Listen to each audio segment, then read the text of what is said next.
Crush পাত্তা দিচ্ছে না, কেউ সম্মান করছে না, আমার কামব্যাক হচ্ছে না, আমার মার্কস বাড়ছে না, ফিউচার প্ল্যানিং হচ্ছে না, কি করব জানি না।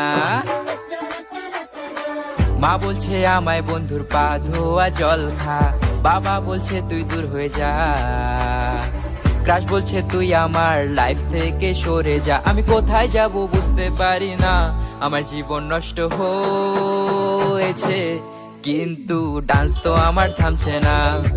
আমার জীবন নষ্ট হয়েছে কিন্তু শখ তো আমার কমছে না।